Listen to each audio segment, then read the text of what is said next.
안녕하십니까. 유럽의 전통 커피 송예진입니다. 카페에 가시면 우유가 들어간 커피 메뉴 많이들 찾아 드시죠. 오늘은 커피와 우유 그 첫 번째 시간으로 커피와 어울리는 우유에 대해서 알아보겠습니다. 커피와 이뇨작용입니다. 커피를 많이 드셨을 경우에 화장실을 자주 찾게 되는 경험 한 번쯤은 있으시죠. 카페인이라는 커피의 성분 중에 하나가 하는 역할이 이뇨작용이기 때문인데요. 먼저 이뇨작용이 뭔지 살펴보면 몸속의 독소나 노폐물을 소변으로 배출시켜서 혈액순환과 부종 관리에 도움을 준다라고 나와 있습니다. 네, 실제로 이뇨작용은 담석증이나 요로결석, 방광염 같은 그 증상을 예방하는 데 큰 도움을 줍니다. 사람은 소변으로 그 체내의 노폐물과 함께 무기질이 배출이 되는데 이 무기질 중에 아주 중요한 성분인 칼슘이 같이 배출이 되는데요. 카페인의 경우에는 이 칼슘의 흡수를 방해하는 성분이기도 합니다. 그렇기 때문에 카페인을 과다 섭취한 것으로 인한 이뇨작용으로 칼슘 부족과 만성 탈수가 생길 수가 있으니 주의하셔야겠습니다. 커피로 인해서 생겨나는 그 이뇨작용으로 배출되는 칼슘, 또 카페인이 흡수를 막아서 생기는 그 칼슘의 경우에는 어떻게 해결할 수가 있을까요? 앞서 예상하셨듯이 정답은 우유입니다. 카페에 가시면 아메리카노 커피나 에스프레소 커피를 제외한 거의 모든 메뉴에 이제 우유가 들어가는데요. 이탈리아어로 라떼라는 말이 우유를 뜻하기 때문에 우유가 들어간 메뉴를 쉽게 찾으실 수가 있습니다. 그래서 평소에 블랙 커피를 즐겨 드시는 분들도 가끔 이렇게 우유가 들어간 메뉴를 즐기시면서 건강을 챙기는 기분을 가지면 좋지 않을까 생각을 해봅니다. 그런데 커피는 어쩌다가 우유랑 섞이게 되었을까요? 여러 가지 이유와 설이 있겠지만요. 기본적으로 커피의 그런 쓰고 진한 맛을 우유가 부드럽게 중화시켜 주면서 이것을 선호하는 사람들에 의해서 발전된 것이 아닌가라고 생각을 합니다. 또 빈속에 커피를 마시게 되면 위를 자극해서 위산이 과다하게 분출이 됩니다. 그로 인한 속쓰림이 유발될 수가 있는데요. 이것을 커피에 우유를 넣음으로써 예방할 수 있는 장점이 있죠. 그래서 이 때문인지 실제로 커피에 우유를 섞어 마시는 그런 문화가 생각보다 되게 오래전부터 있어 왔어요. 커피라는 음료가 음용되기 시작한 이후로 커피로 유명한 에티오피아나 터키, 이탈리아 등의 거의 모든 국가에서 우유를 섞어 마셨다고 합니다. 네, 그러면 우유의 분류를 한번 보실 텐데요.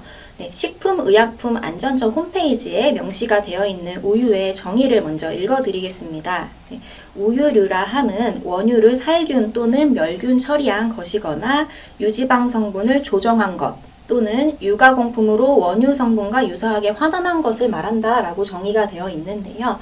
쉽게 말씀드리면 성분표를 봤을 때 원유가 100%인 경우에는 1번에 해당을 할 거고요. 또 원유가 100%가 아닌 제품들을 이제 유가공품으로 분류가 되고 있습니다. 그러면 상세히 한번 알아보도록 하겠습니다. 먼저 CU라고 불리우는 일반 우유입니다. 원유를 가열 처리하고 영양 성분을 그대로 살린 흰 우유로 CU 또는 백색 CU라고도 불리는 우리가 자주 가장 접하는 우유입니다. 성분을 보시면 원유가 100%라고 나와 있고 이런 일반 우유의 특징을 보시면 지방이 4g 정도 함유가 되어 있는 걸 보실 수가 있습니다. 100ml당 4g의 지방이기 때문에 약 4%의 지방을 함유하고 있다라고 구분 지으시면 될 것 같고요. 오른쪽에 있는 퍼센트 같은 경우는 영양 성분 기준치에 대한 비율이기 때문에 이 퍼센트를 보는 게 아니고 몇 밀리에 얼만큼의 유지방이 함유가 되어 있는지 보시면 될 것 같아요. 오른쪽 사진도 보시면 원유가 100%죠. 100%의 원유에 얘는 200ml짜리 우유이기 때문에 이렇게 표기가 됐어요. 200ml에 8g의 지방을 포함하고 있는 우유를 이제 일반 우유라고 구분을 짓습니다. 그러면 이 일반 우유에서 지방 함유량을 줄인 우유가 또 있겠죠. 저지방 우유라고 하는데요.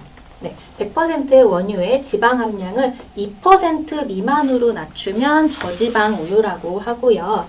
또 그 지방의 함유량을 0.5% 미만으로 줄인 우유는 무지방 우유로 구분이 됩니다. 지방이 제거됐기 때문에 일반 우유보다는 좀 싱겁다라고 느끼실 수도 있겠지만 또 담백한 맛과 또 이온 음료 같은 청량감을 느낄 수가 있어서 선호하시는 분도 계세요. 또한 비만이나 고혈압, 고지혈증 등의 성인병 환자들을 위해서 이런 식이요법으로 저지방 우유를 드실 것을 권하기도 하고요. 무지방 우유 같은 경우에는 탈지 우유라고도 불려요. 지방을 제거한 우유는 주로 이제 야쿠르트나 탈지 분유의 원료가 되기도 합니다.